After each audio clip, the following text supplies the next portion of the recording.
welcome you to say hello. When the session starts, we'll be removing that.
Okay, thank you, Kristen, and welcome everybody. I know many of us here today are really chilly.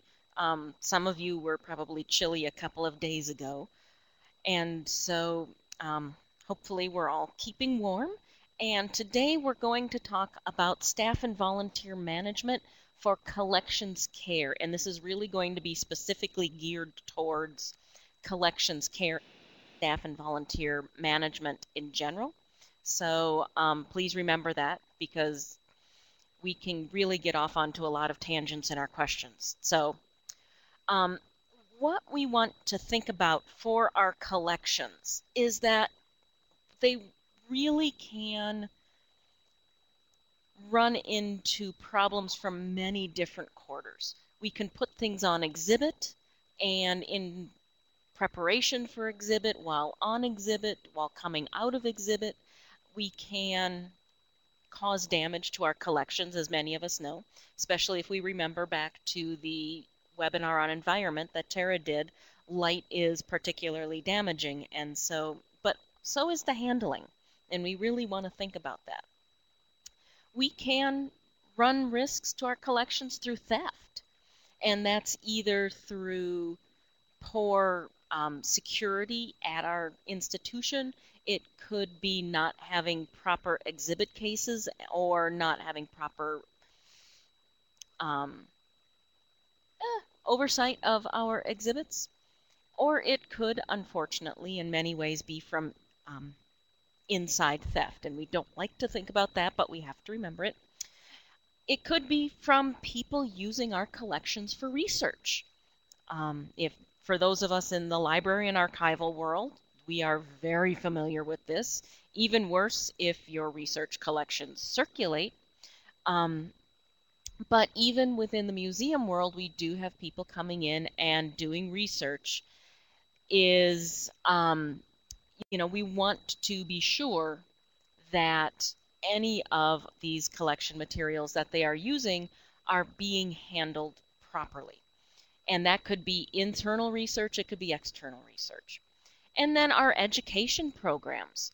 Many of us will do lectures to the public, lectures to our academic institution, and we really would like to use as many of our original collection materials as we can, but we need to remember that in the presentation of these programs, there can be a lot of damage.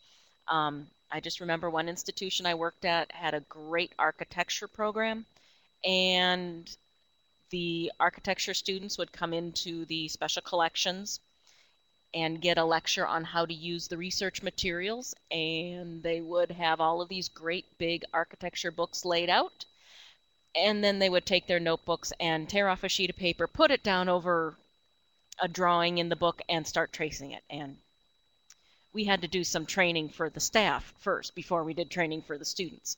But there are a lot of ways our materials can get damaged. And staff, volunteers, and the general public can really cause unintentional damage when handling collections objects. Most people do not go into an institution with the intent of doing damage. Some do, but most do not. And as Tracy says, the poor volunteer in Spain who touched up the mural, who of course got very vilified. And for those of you who don't know about it, we will be sure to get the link up for you. It's rather scary. She did not go into that restoration project intending to cause so much damage, but that's what's happened in the end. So we really need to be aware of these issues. So what we're really going to get into talking about today is we're going to talk a bit about assessing skills. We're going to talk a bit about attracting, retaining, and managing our volunteers. But then we're really going to focus on how we can do training in collections care for our staff and our volunteers. So we're going to start off by talking about how to go about doing a skills assessment. it's really good to think about periodically doing this for staff and volunteers, especially if you're developing a new strategic plan and you want to be sure that you have the staff to be able to carry out this strategic plan, or if you use a lot of volunteers, that you have the volunteers who can carry out the tasks that you need them to. If you want to be doing this, part of doing an assessment is really trying to combat the inadequacy. What you want to do is combat the feelings of, I'm getting all tongue-tied today. It must be the cold. You want to combat the feelings of inadequacy and the upset that could come by doing a skills assessment after somebody's already been on the job for quite a while. With really good communication. Make sure everybody understands that what you're trying to do is to get a sense of where the institution is now so that you know what you need to do to fulfill these goals of your strategic plan. Ideally, you're going to be doing the skills assessment as you bring staff and volunteer on. You can do this either with maybe a physical test if you're doing if you're having volunteers or staff make boxes, have them do a simple origami. It's a way to test their skills and how they can follow directions, how they can measure, how they can read a diagram. Some people just don't have that skill, and you want to be sure that you're giving the right people the right types of tasks. You can also do it through surveys and questionnaires. And this is a way that you can bring out unknown details or those hidden depths in your staff or your volunteers that really have applicable skills. So, for example, you have a staff member and their job is cataloging. They do all of your cataloging. But it turns out one of their hobbies is quilt making. They're a sewer. And so you need somebody to help you create curtains to block out light in the storage area or to make covers for the exhibit cases because you can't turn the lights off. So you want to be sure you cover them when you're not open so that they're not getting excessive light. Well, here is somebody on staff that may be willing to do this as part of their job because they have those skills, but it's not a skill you would necessarily know about without asking. So we really want to think about how we're approaching both our staff and our volunteers, and we could do that through surveys or questionnaires. The Collections Australia site that you've been doing a lot of reading or skimming out of has in their chapter 5 on managing people a really good, long, but good demonstration of how you can go about speaking here predominantly to volunteers and finding just the right volunteers that you need. The Yale Peabody Museum has in their volunteer application a questionnaire to find out just what skills people have that they may not think is applicable. So it could be a really good, a couple of good examples. As is, oh, thank you, Tracy. You can find dexterity assessments. So for anybody who's going to be doing any sort of box making or maybe even, setting up exhibits, making exhibit cradles. If you have volunteers doing that, the dexterity assessments are really good. So, you need to be thinking of this in terms of how you are going to be going about assessing these skills. Really remember, if you're doing it for your staff, that you need to communicate why you are doing it and that it's not going to be a way to decrease anybody's salary or make anybody lose their job. You just want to find out what you have so that you can become better in the future. And that's really something that communication is going to be very important when it comes to staff in this respect. So there's not a lot to say on assessing skills. Sometimes you just need to dive in and do it.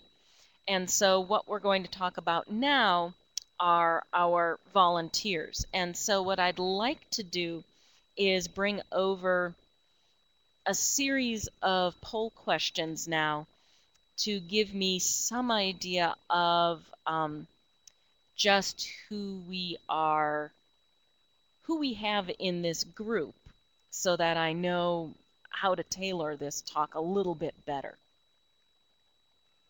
So if Kristen can pull that open, that would be great. So first off, does your institution currently have volunteers that work on collections activities? And Ellen has made a good point that a lot of us may have volunteers that aren't necessarily there willingly. They're there to do community service. So one of the things you may have to really consider is, are your community service volunteers actually doing any sort of collections care work, or are they doing something else? Because remember, what we're really talking about today are staff and volunteers that are working in collections care. So, we want to be thinking about what So, the second question I had was, for those who don't currently have volunteers, are you planning on having some? And we seem to be pretty well, almost evenly balanced here for those folks who didn't have volunteers. And so what I want, the last question that I have, I think we're done with question 1. So the last question that I really had was, if you don't have volunteers, does your institution have policies that prevent you from using them? And I have worked in institutions where we have had part of our staff has been unionized, and because we had union staff, we could not take on volunteers. And so you may be in that sort of situation as well. But it looks like most of us don't really have policies that prevent us from having volunteers. So that's good, because volunteers in many ways can come in and be of great benefit. But we want to be sure that we are having them in the right locations. So I'm going to then keep going here. So if Kristen, you can pull that last poll question off. We really want to think about volunteers. And so there's a good chunk of us that do. And so we want to think about how we are attracting, retaining, and managing our volunteers. And we could in many ways think about how are we attracting, retaining, and managing our staff here as well. But for many of us, we bring in and do a lot of work with volunteers. And most of what I'm going to be talking about in this section, you can take out the word volunteer and replace it with intern, because on many levels, our interns are doing this voluntarily. We want to think about why people generally volunteer. And this is, again, we're talking here by choice, not by community service. So we want to think about why people volunteer. And many of our volunteers, whether they're younger or maybe mid-career, could be people who are changing careers. So you may get people coming to volunteer with you because they've been a lawyer for many years and they've now decided to leave that profession, and what they really want to do is work in a museum or library. And so what they want to do is come volunteer with you to find out just what direction they want to go. Other people may volunteer, especially retirees, who want to be able to share their experience, their knowledge, and their skills and be able to be around like-minded people. Okay, now any of us who have volunteers or have been a volunteer somewhere know personalities still always come into play, so we have to, remember some of these. But in most institutions, our volunteers are really here to help out and are hoping to have something that's mutually beneficial to them. Now, that's not, they're not getting monetary remuneration, but what they are getting is a sense of community and a place to be. And so we want to really think about what why our volunteers are coming to us. And some of us may already know this, and maybe it's a good thing to ask when people are coming to volunteer. Why are you volunteering? What is your interest in us? Because by asking that question too, by finding out their motivation, you're going to be able to better place them as well. Because if you can tell from somebody's answer to that question that they're really not going to be here for the long term, are they a volunteer that you want to put into collections care? Because those volunteers are really going to require a lot of training. And so is that somebody that you really want to commit the time for? And so, things to think about. So just always kind of figure out why people are volunteering, because if you understand the why they're volunteering, it's going to help you to figure out where their skills are going to be best used and what sorts of projects you're going to put them on. So you also want to think, though, about what benefits you offer to volunteers. Is it just a place to come and be with like-minded people? Or do you offer them free admission? Do you offer them discounts in your gift shop? Discounts in the cafe if you have one? Do you do an annual volunteer party so that they feel like they're being appreciated? Everybody likes to know that the time and the effort that they are putting into something, whether or not they're getting paid, they want to know that their work is being appreciated. And so by having some of these benefits for your volunteers, that's one way of saying thank you. Okay. The other way, of course, is to just periodically say thank you for the work that they're doing. And then finally, do you require your volunteers to fill out an application? Okay, maybe it's something just as simple as, name and address and types of work they'd be interested in doing. But you can ask about their skill sets. You can ask about why they're volunteering. And especially for interns, because a lot of us could have a lot of interest by interns, and we only have so many intern spots. Maybe you have those interested interns write a short essay on why they want to be there. Why do they want to go into the museum field? Why do they want to become librarians? At least I know with my students at Simmons, I don't know if many of them actually know why they want to be a librarian yet. So it could be a good question to ask. Again, do these students look like they're going to be good interns? Would they be somebody worth putting really the effort of training and supervision in that they're going to require? Because we really need to remember that we can't just take on a volunteer and then let them at it. Just say, hi, welcome, and here's what you're going to do. Okay, now go do it. Okay, we really need to think on the institutional level, having some sort of written policy for our volunteers or our interns.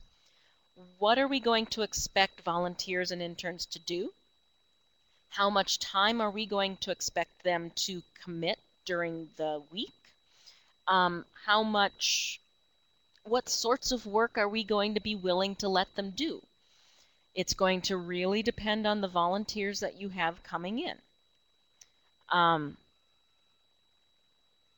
Do you basically say, For the first year, all volunteers will work on this type of project or this type of position. So for the first year, all volunteers will be greeters in the lobby and work the information desk so they can really understand the institution better.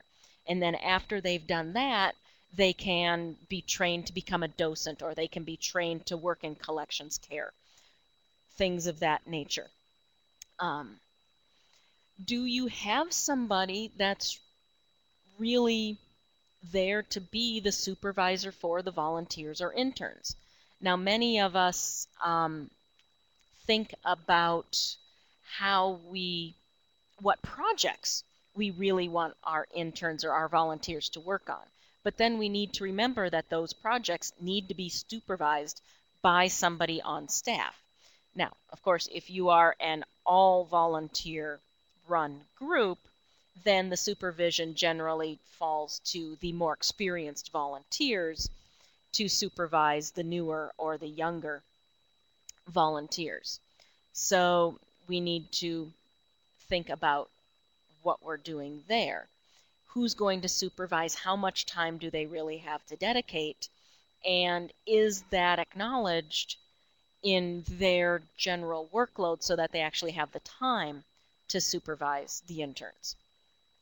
I've been in many positions and talked with many people, and in a lot of places, the quality of the intern is directly proportional to the amount of supervision that they've gotten. Now, that doesn't necessarily always ring true. There are some superb volunteers that will need no supervision whatsoever, and then there are going to be the volunteers that it doesn't matter how much you supervise them, they're hopeless. And, that's just the way things really work. We want to really think about having defined projects as well as expectations for our volunteers. Many places have very specific types of projects that they have interns work on. One of the projects that I worked on when I was a new volunteer at the Minnesota Historical Society was basically cleaning a collection of archival records that had been in a flood and gotten moldy. So as a volunteer, I was trained in all of the personal protective equipment that we talked about with Tara last week, and I was kitted up and put into a fume hood and given a HEPA vacuum and showed what to do. And basically, when I started that, I was told the expectation is if you are here, 8 hours a week, we expect you to get through X number of files in that week, because they also want to be sure that, you're getting the work done properly, but that you're also getting the work done and you're not sitting around chatting and drinking tea and eating cookies.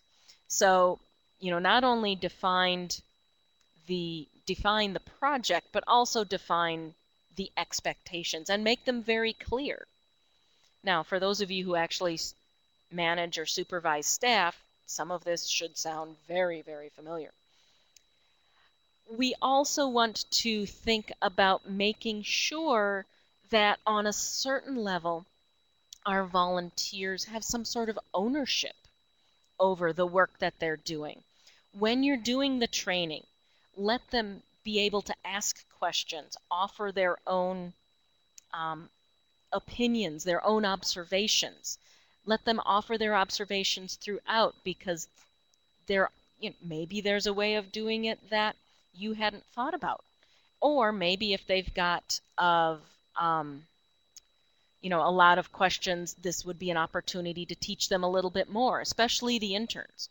Okay, always encourage your interns and your volunteers to take some semblance of ownership and responsibility and ask the questions. And then always at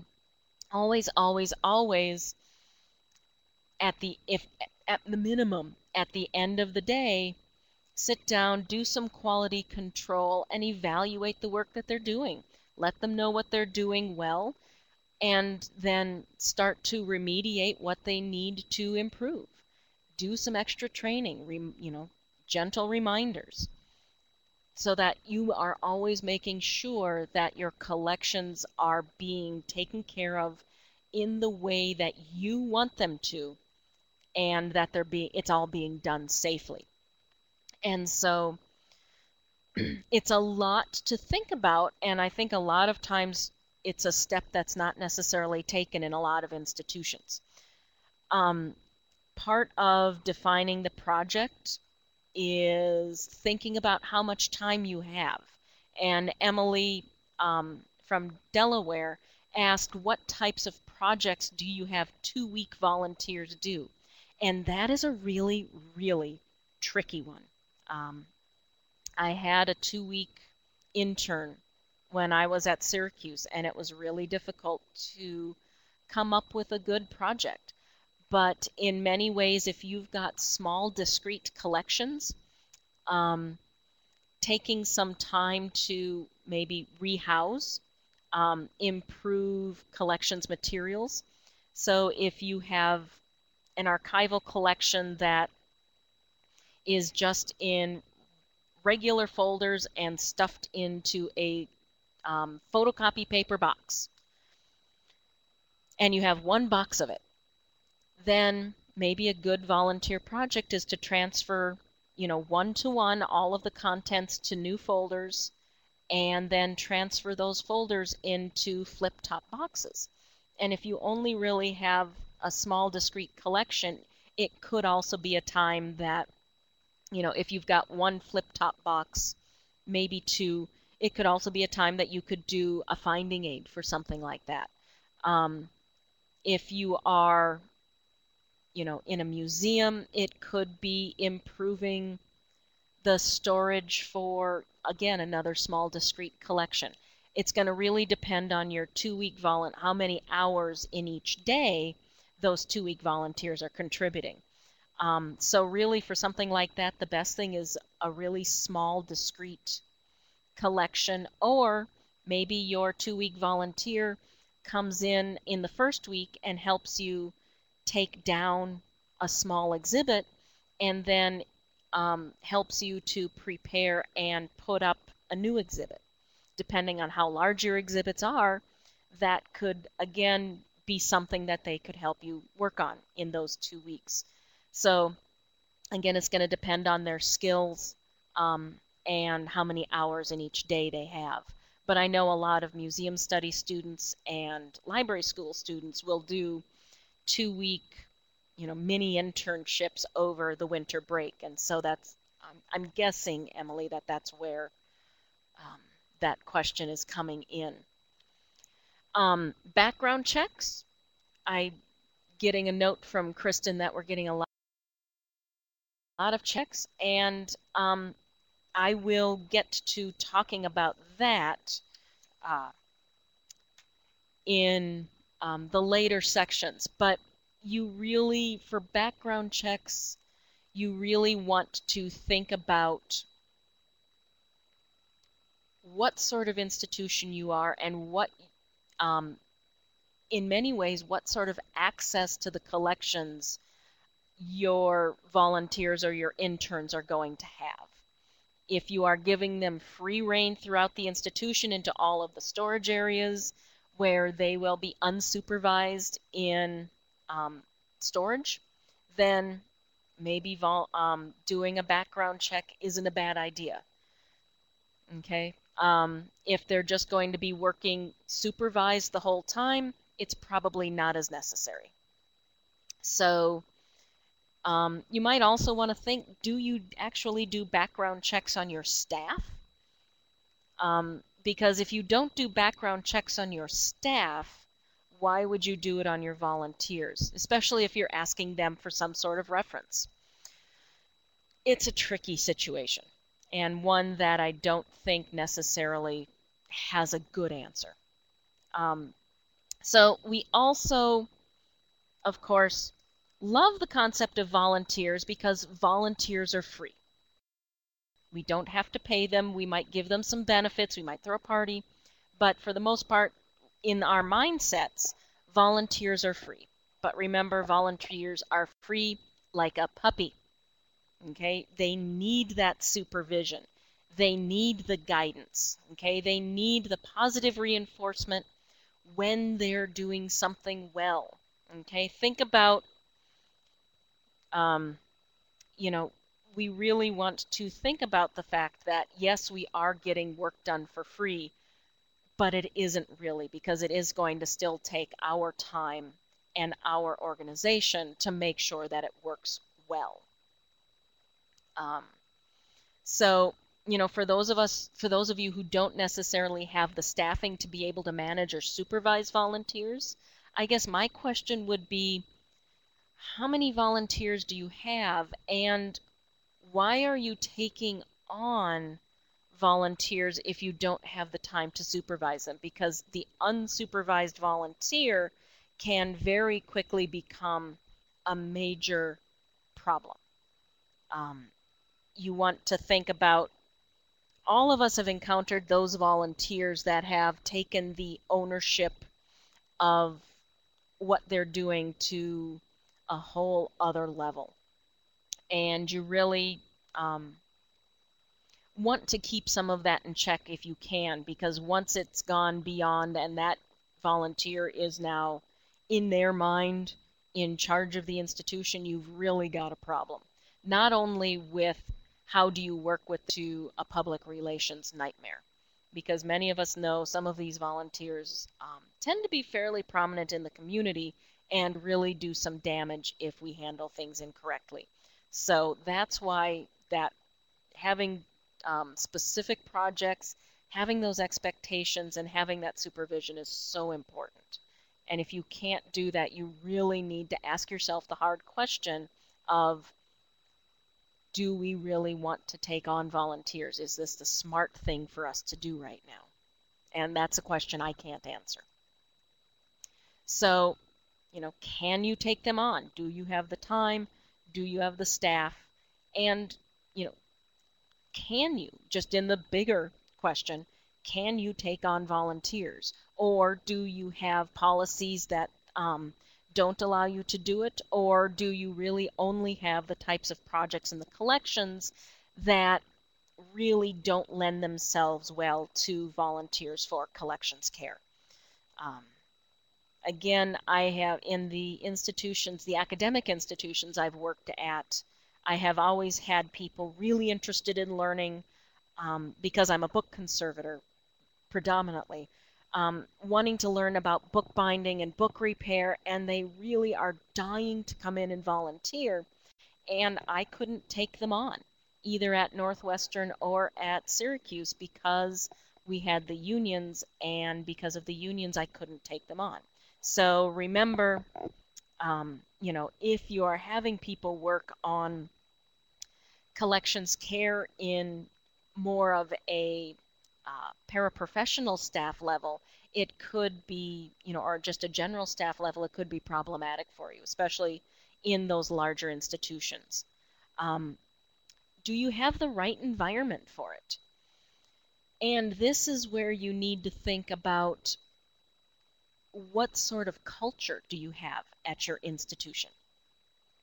Do you have a lot of staff members who, even if you don't have a union, might think that taking on volunteers is going to mean that somebody won't have a job anymore? Or do you have a lot of long-term employees who have always been against volunteers, and you're somebody new coming in and saying, well, wouldn't it be great if we could take on volunteers and interns?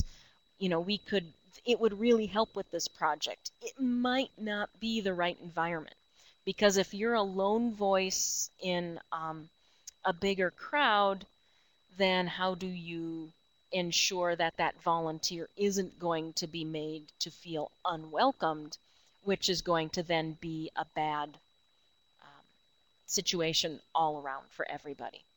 And then, do you have the appropriate projects for volunteers to work on?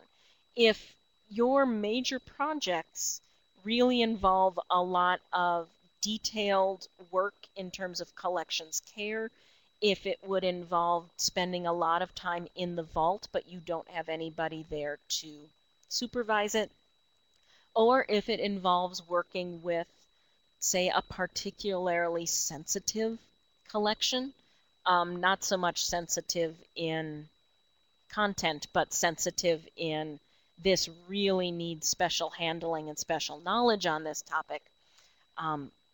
Maybe, again, that's your volunteers could be used in other places better. We run into this a lot in terms of disaster response and disaster recovery.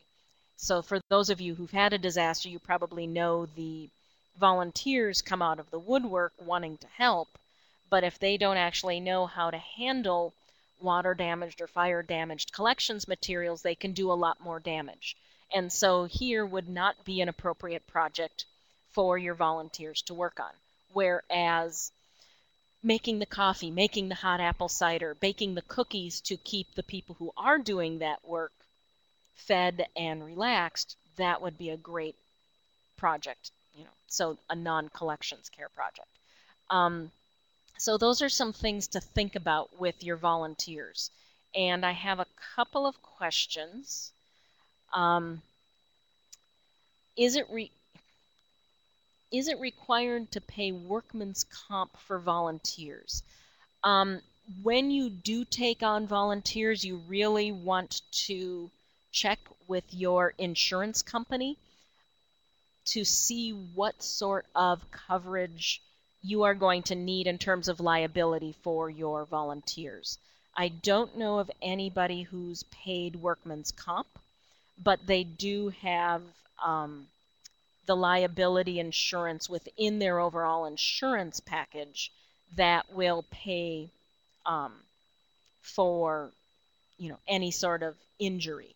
So it's not necessarily workman's comp, but most places that take on volunteers, especially if you're taking on volunteers to work on collections care projects such as cleaning, if you have your volunteers doing any sort of basic repairs that would involve any sort of sharp implements, or if you have volunteers like I did with my first one working on moldy items, if I had gotten ill from the mold, the institution's insurance would have covered my medical expenses.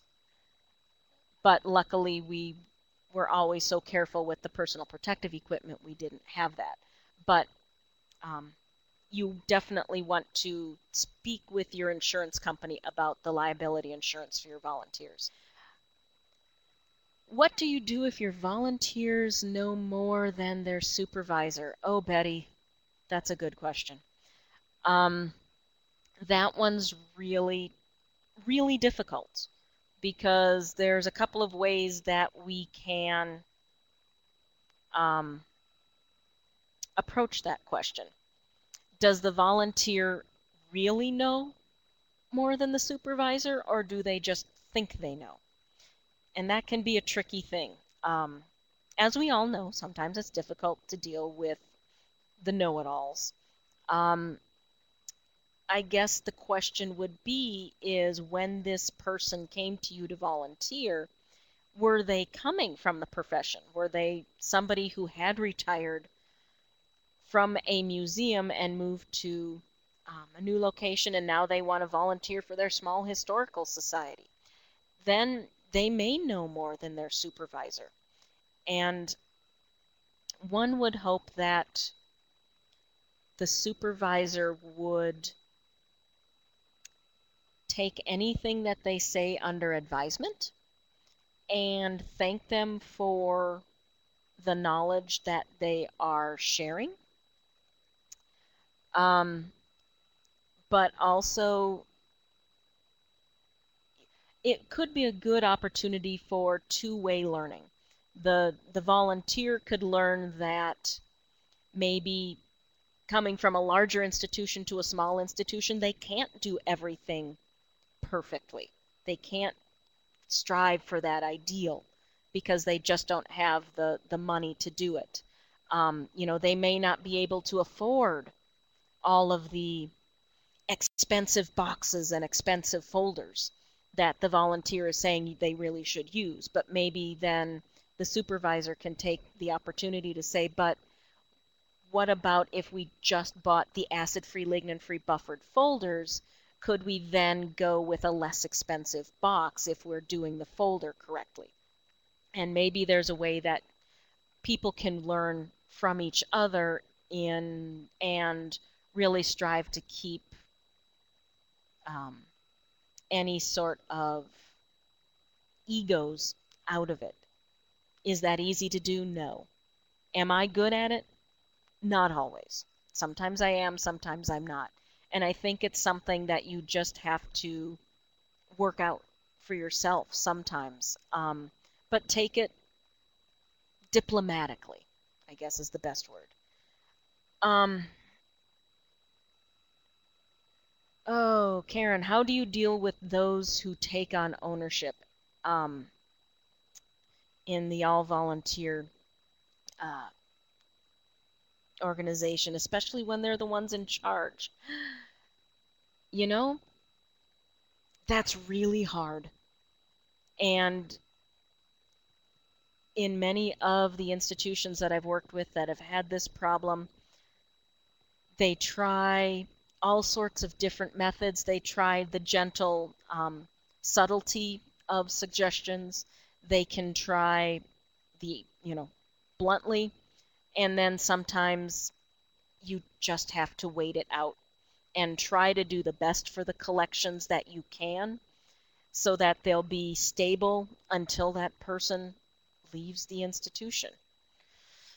Is that easy?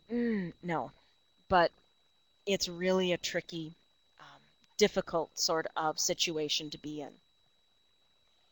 and not always a good answer for that. Periodically, questions like that come up on the listservs, and people deal with it in many different ways. And then a lot of times the final action is to just wait it out, unfortunately. So always remember that volunteering is done by choice. Okay, if you have people being assigned to you, that's not a volunteer. Volunteers will be selective of where they work, when they work, and what they do. And so part of finding the right volunteer for your project will be trying to get at these wheres, whens, and whats.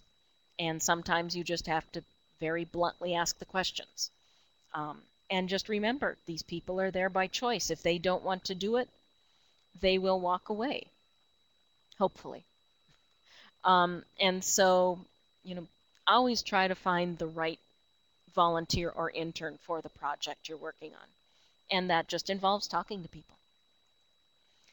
So I want to move on to a bit about training now.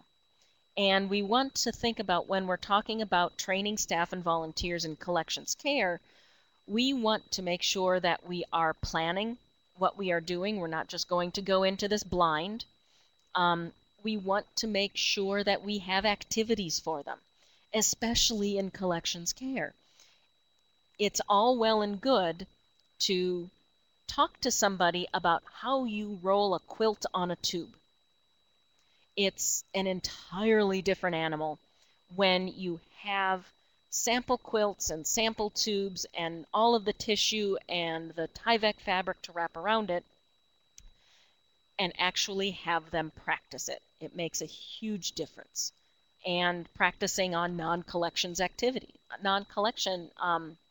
materials can be really helpful, especially if there could be damage incurred if you don't do something correctly. And so think about having activities. Have resources. Sometimes people do learn differently. So some people might learn just from listening to what you're saying.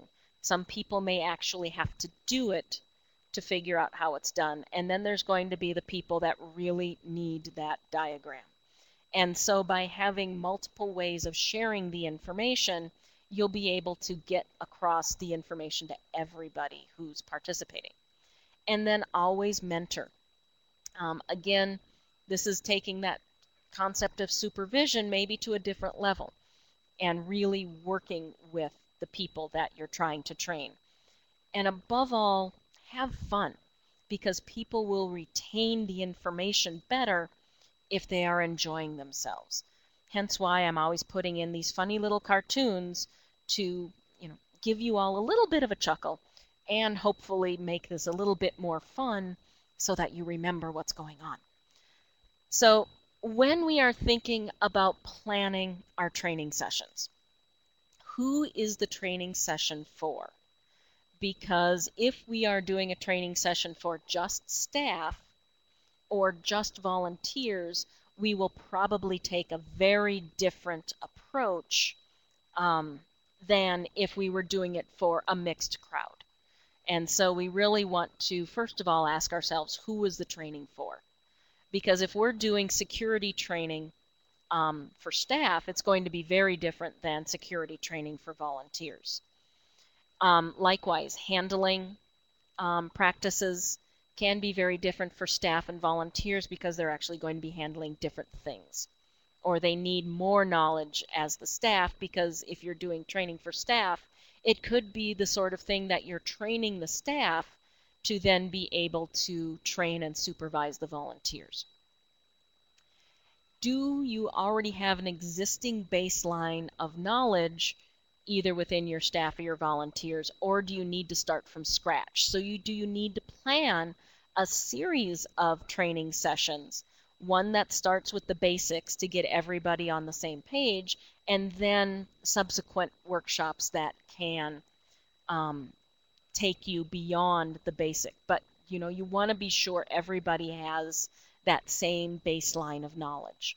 Because if you start and you train people how to pack textiles into boxes, and you're talking all the time about and used buffered tissue for cottons and linens, and use unbuffered tissue for silks and wools, if you have people coming in that don't know the difference between cotton, linen, silk, and wool, or don't know the terms buffered and unbuffered, it's going to be difficult for you to get really good quality work if they don't have that baseline of knowledge.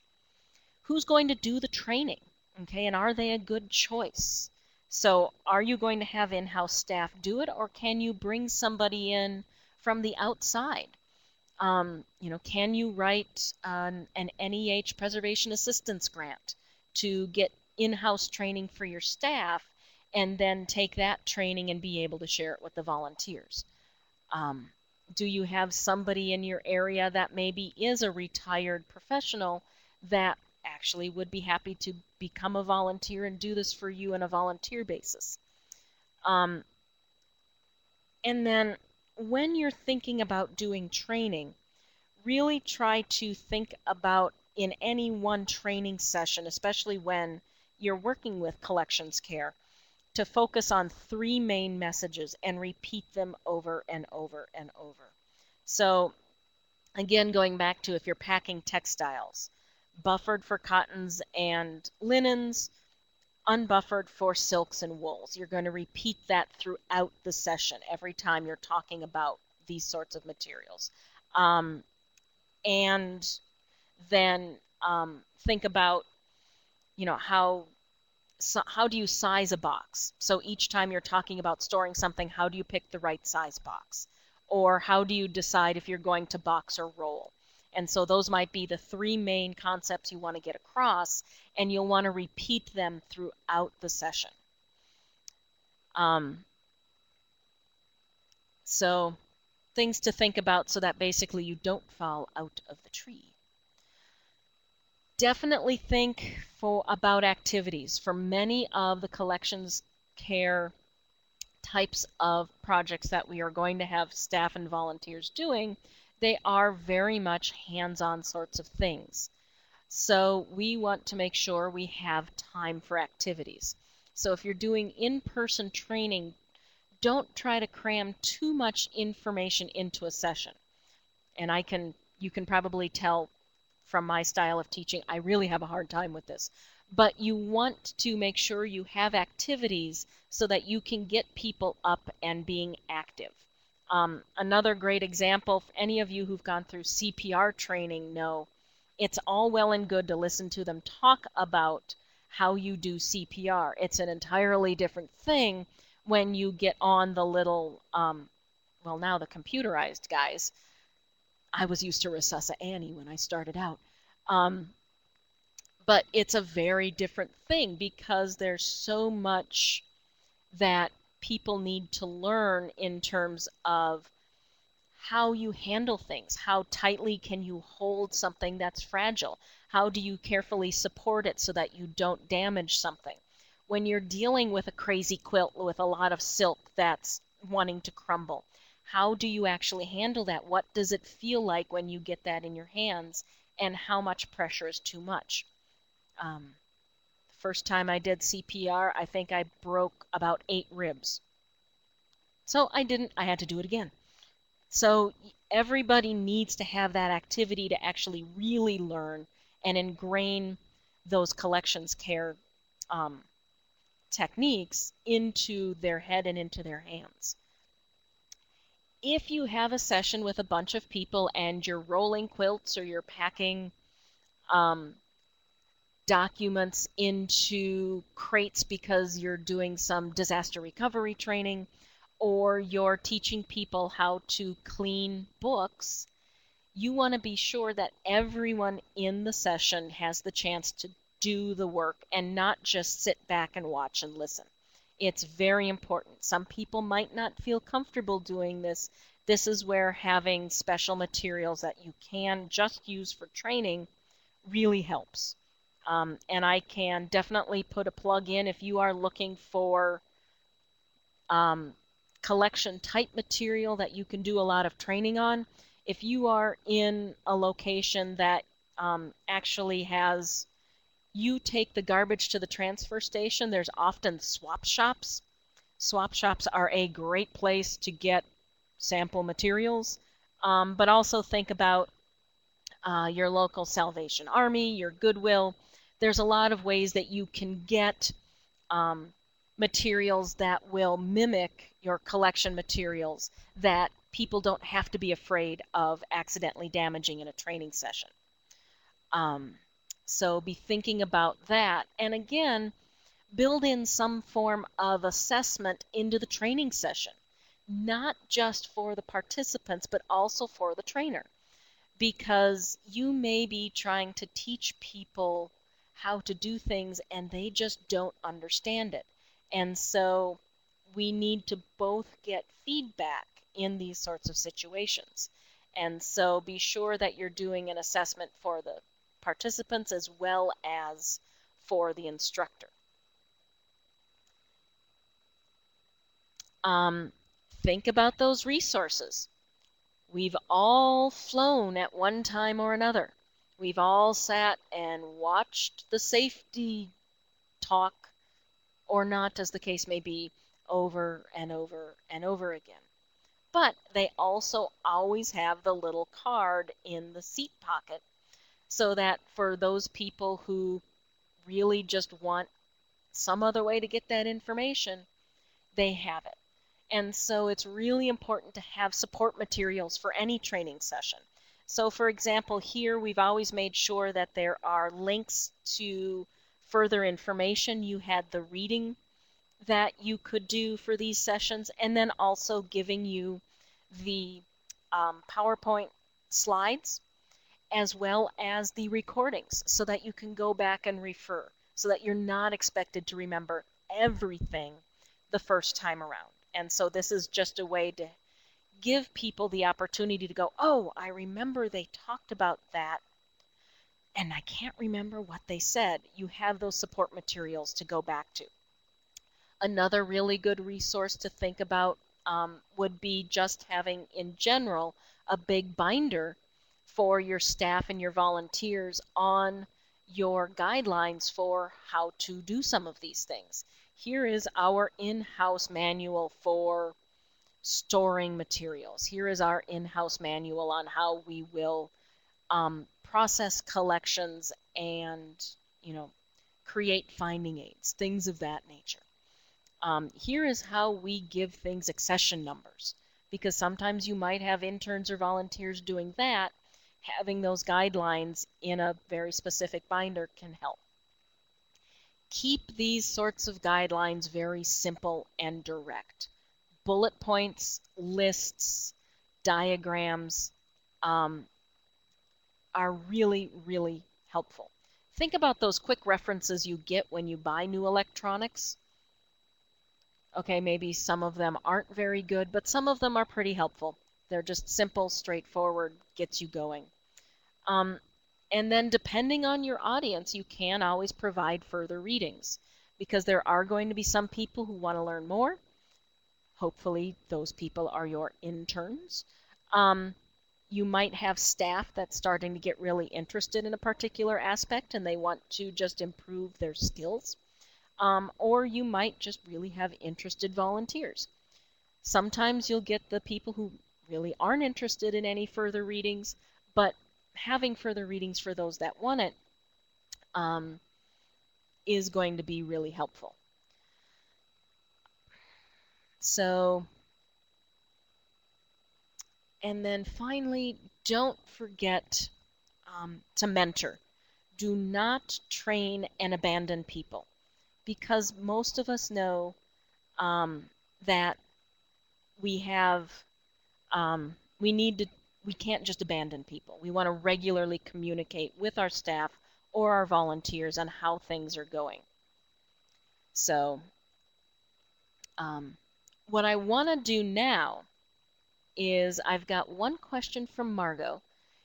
Do I have any suggestions for training when all of the volunteers come in on different days and different times? When you have something like that, if you have the time, or you have a volunteer who's particularly savvy, actually setting it up as a PowerPoint that the staff can, or the volunteers can work through for the basics can be really helpful. But when it comes to any of the actual activities, you do still need to take the time to do the training with each individual. So you might do a PowerPoint presentation for them that they can watch on their own. You could make a YouTube video that they are required to watch, but then each individual, especially if you're doing any sort of housing or handling of collections, that will still need some in-person training to give them that feedback on how well they're doing it. So you can do mixed. Some of it can be individual, but then some of it can be on their own, so you don't have to take the time. And we're actually going, that's a perfect question to segue into this last segment. And so what we're doing, we don't have to reinvent the wheel. Taking Care has a lot of articles on collections care topics, and those are from the Museum Conservation Institute at the Smithsonian. So that can be some of your handouts right there. It can be some of the prior reading to doing some of the collections care work. The Wyoming State Museum's Collections Care Manual is a great one to borrow information from to write your own collections care manual. In Safe Hands is a series of webinars from the British Library, so you don't maybe have to make your own little YouTube video. You can borrow from others. And then Saving Your Treasures, which are a series of videos and articles that were done by NET Nebraska, the PBS station there, and the Nebraska State Historical Society. And so those are some starting points. But then if you're doing collections management, and preferably here it's really going to only be your staff or experienced volunteers, because this is where you are accessioning items, you are describing them, you are labeling them. And so we really want to be sure that the people doing this have the skills, have the knowledge. And this is where this is going to be something that it's predominantly going to be staff, and really only volunteers who have either been with you for a long time or volunteers who come with prior knowledge. And there's a good, the South Australian Community History Program has a little video on how to label different materials. And so if you want a refresher, if you want more information, this is something you can have your staff watch. Storage, staff are predominantly going to be the people working on doing the storing of the materials, the packaging and all of that, but you can also have it be done by supervised volunteers and interns.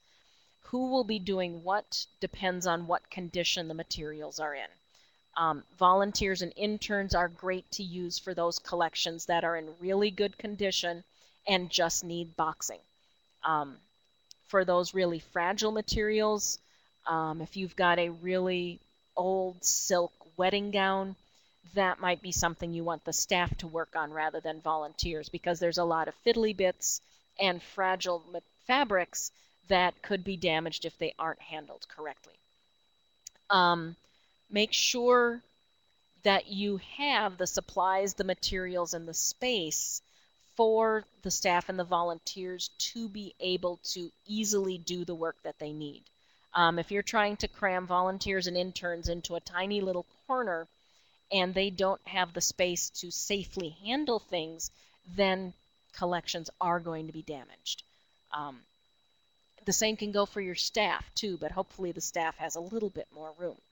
And for storage practices, hands-on training is really going to be important.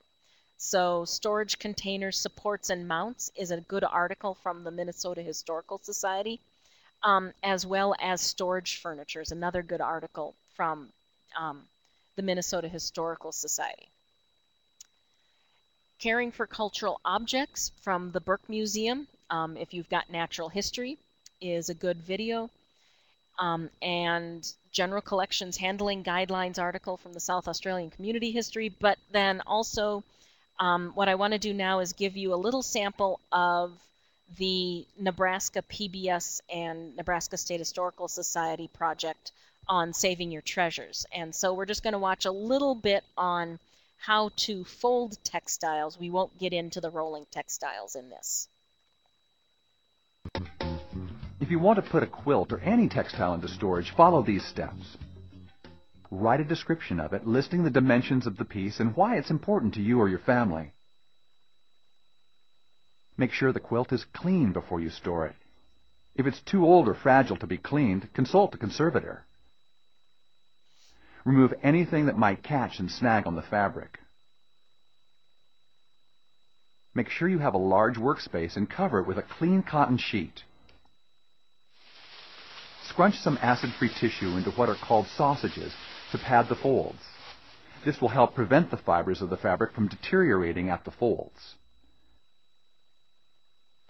Avoid using tissue from department stores. It often contains acids that can harm your quilt. Store your quilt in an acid-free box lined with acid-free tissue. Place a photo of your object on the outside of the box for easier identification. Slip the box into a plastic bag and seal it with tape to protect it in the event of a water leak or flooding. And remember to refold periodically with fresh tissue. Taking these simple steps will ensure that your treasured quilt remains in the family for generations to come. If you don't want to fold your object... Thank you, Kristen. So, yes, these Nebraska videos are geared more towards the general public, but there was a lot of really good information in that little 1 minute 24-second snippet that we watched. And so it could be a good way to show this to your volunteers or to your staff and then maybe talk about some of the issues. Why are they putting it into a plastic bag? Is that something we would need to do? I love the idea of putting on a a digital image of it, because once you start to get more and more boxes, you have no idea what's in them. So just to give you a little sense of what's out there in terms of the video, I do want to just give a little caveat on videos, because not all videos are made the same. As many of us probably know from just scanning YouTube, there's some pretty scary things out there. So if you're just starting out, I would really stick to the resources that we're giving you here and not just do a general troll of YouTube. Actually going to other institutional sites will be much better than your average YouTube video. I've seen some pretty scary ones. Training for handling collections, this is going to be everybody. And here, hands-on training is really important, because people may not really understand how some things can get damaged if you aren't handling them carefully, especially if you have oversized materials, oversized textiles, oversized maps, oversized books. Actually doing the training so people can get a sense of just how tricky these materials are is really important. So handling museum objects, from the article from Heritage and Libraries branch in Ontario. The New Bedford Whaling Museum actually has a nice little, it's actually a handout, a nice little care and handling of objects handout. That would be good to share with you, all of your staff and volunteers. To glove or not to glove, here's that topic again. The Minnesota Historical Society did a really great video on that. Saving your treasures from Nebraska again. And then the Volunteer Training Bank at the Museum of London has some really good articles on presentations to get you started. You can always tailor it to your own needs, but it's a good idea to get them started. There's a ton of handling videos for libraries. Yale, George Mason, Cadbury, Columbia University, and Harvard. So we're going to just get a little sense now of handling collections for libraries in this little video snippet from Harvard. When you submit a request, librarians will retrieve items for you. Bound items should be placed in either a foam or plexiglass cradle. Foam cradles are adjustable. Plexiglass is used when books have loose pieces or powdery, deteriorated leather. Books should be read in the cradle, which should stay completely on the table. If the covers of the book are springy, ask a librarian for book snake weights, which may be used to hold pages down and keep the book in its cradle. When using weights to hold the leaves of an item open, only place weights on blank areas of the page. Try to touch only blank areas when turning pages. If pages do not separate easily, ask a librarian for a paper tab to help pick up the page you want to turn. If the book has fold-outs, be sure to refold them as they originally were, taking care that no new creases are formed as you turn the page. Unbound manuscript material is stored in flat or vertical boxes. When examining unbound materials, the items must remain in their folder and flat on the table. You should also be sure to maintain the sequence of items in the box. As with bound materials, try to touch only blank areas when turning pages, or use a paper tab to help lift pages. Before handling some materials, such as photographs or metal objects, ask a librarian for gloves to prevent the permanent transfer of fingerprints. When you are finished with the material, it is important to stack loose items neatly within the folder so that edges don't get crushed, folded, or torn. A tidy stack is also easier to manage and fit back into the box.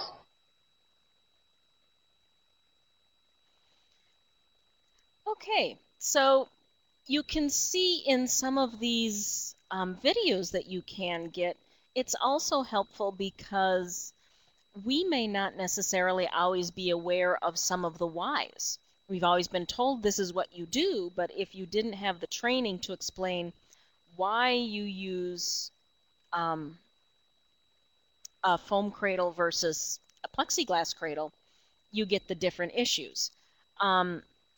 Robert, the reason why she isn't wearing gloves was because for most of the time in that video, she was handling paper objects and bound volumes.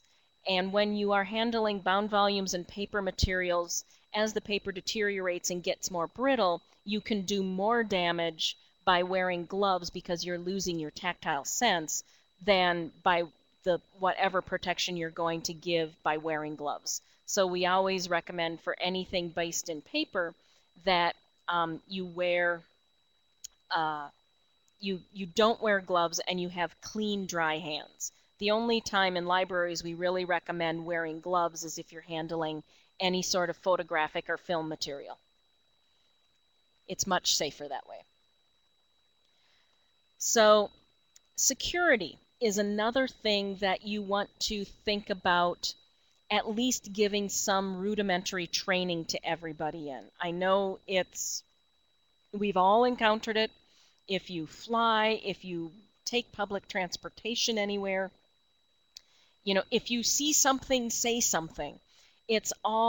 Security is so much about being aware of your surroundings and really seeing what is going on, not just what you want to see, but what's really going on. And so for our last little sample, I want to just show you a video from Transport for London. And we're going to do a poll question in the middle of this video, so be prepared. This is an awareness test. How many passes does the team in white make? Go!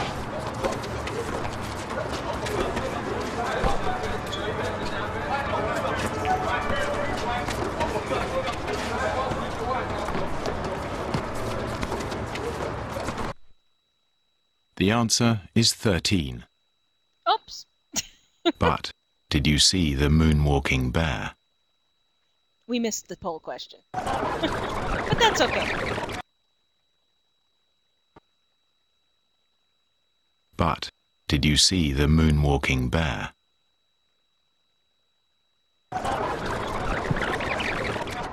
Go!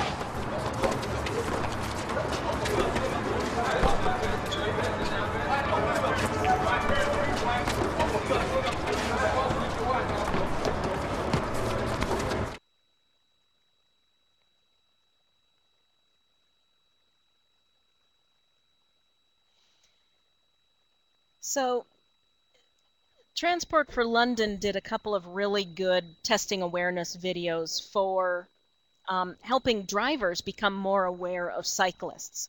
But it's also a really great way for us to share some of these concepts with our staff who may work in reading rooms, our staff or our volunteers who may supervise exhibit areas, the docents, your docents who take people around your museum. And so it's a really interesting thing because we all get so focused on certain things that we sometimes miss the things we're not expecting to see. And so these, the Moonwalking Bear and then the Whodunit are two really good videos to share with your staff and your volunteers just to help make them understand that we do need to focus a little bit more on being more aware of what's going on. Monitoring and housekeeping. A lot of times volunteer projects include environmental monitoring. I know another one of my volunteer tasks at the Minnesota Historical Society when I was just starting out was to go and download all of the environmental monitors throughout. Now that was because I was a pre-program volunteer, but it was something that you can have your interns do as a good training session, or depending on where you let your volunteers go, to download at least the information from your environmental monitors maybe in your gallery spaces that are more open to the public. You can also train staff and experienced volunteers in doing some housekeeping. So training people how to properly clean materials so that if you don't want your cleaning company coming in and cleaning your paintings, which has happened in places where the cleaning company tried to clean a smudge off of something and used, their Windex or whatever and damaged a painting. Or how do you safely dust collections materials? Okay, some of these housekeeping questions can be done by experienced volunteers, but you still want to train staff if that's what you're going to have staff doing as well. And so just knowing what you want people to be doing and what you don't is going to help. For the monitoring concept, Image Permanence Institute is doing a series of webinars again. Be sure to sign up for those. Great way of training. And then the South Australian Community History Group again has a good housekeeping schedule that you can follow and keep track of. Do health and safety training. How do you safely remove collections, especially if they're large or they're heavy or they're awkward? Show people how to use some of the step stools or the ladders so they know how to use them safely. Make sure you teach people how to use that personal protective equipment so they know what they're doing and why they're wearing it. How do they select gloves? What do they wear gloves for? If you've got staff members using chemicals, be sure you train them in how to use the chemicals and how to safely dispose of them. And then hopefully make sure somebody somewhere has some first aid training. Always a good idea. If you don't feel comfortable doing the training yourself, you can get training. You're already taking training from Heritage Preservation. The Image Permanence Institute is another good resource. American Association for Museums, except they just changed their name, which now I can't remember what it is. The Society of American Archivists, or your regional groups. There's the regional conservation centers in California with Balboa, the Gerald Ford Center in Nebraska, Midwest Art Conservation in Minneapolis, NEDCC in Boston, CCAHA in Philadelphia, Lyrasis, which is nationwide now, and Amigos down in the Southwest. And then your state agency, a lot of them will have people on staff who can do training, or they offer training within the state. So take a look at what your state and your region offers as well. That way you don't have to worry about it. And here I thought I had a nice, really short webinar, and I still have somehow managed to leave myself not a lot of time for questions. So Betty had actually a good question about what if the mentor who is going to be supervising the volunteers is off-site? How can they check in with volunteers? I guess one of the great things now that we didn't really have as an option when I was doing a lot of my volunteer work is Skype. So if you have an internet connection and you have a computer, you can be sure to get headsets and a little webcam, which you can get for really cheap, and set up in the location where the volunteers are and set up where the mentor is, and you can actually in real time talk to each other, see each other, and show each other things. And that might be a really good way if the mentor can't be there all the time. Still would be good if the mentor can come in and check in periodically. But if they can't, Skype is going to be a really good option for us now. So cotton gloves versus nitrile. In many ways, it really doesn't matter. I tend to almost always gravitate towards the nitrile or the latex or whatever you're not allergic to, because it doesn't have anything fuzzy on it. Cotton gloves, after a few washings, can get really hairy, and that can be problematic for some materials. So think about if you're transporting a painting and the frame with its all of its fancy bits, if those fancy bits are starting to crack and are really loose, sometimes all it takes is one of those little hairs of the cotton gloves to get in one of those cracks, and you take your hand away and pull off a piece. So I generally tend to always gravitate towards the nitrile or the latex. They're also much thinner, so you have a better tactile sense. So no matter what you're handling, you have a lot more feel as to what you're doing than you do with the cotton gloves. And I'm just going to say the cotton gloves with those little nubbly bits on the palms, I don't like them. The nubbly bits have sulfur, so especially for any sort of metals, your photographs and your negatives, that sulfur is going to have a really negative reaction. And so, again, I tend to stick with the nitrile or the latex. They don't have those reactions. So I'm not seeing, are there any more? Oh, should you wear gloves for bird prints? And I'm guessing, John, in Amsterdam, that you are referring predominantly to the Audubons. With the Audubons, you have lots of blank areas around the edge. So I would really not wear the gloves, because also a lot of your Audubon prints are getting brittle by this point in time. So I would forego the gloves with the bird prints.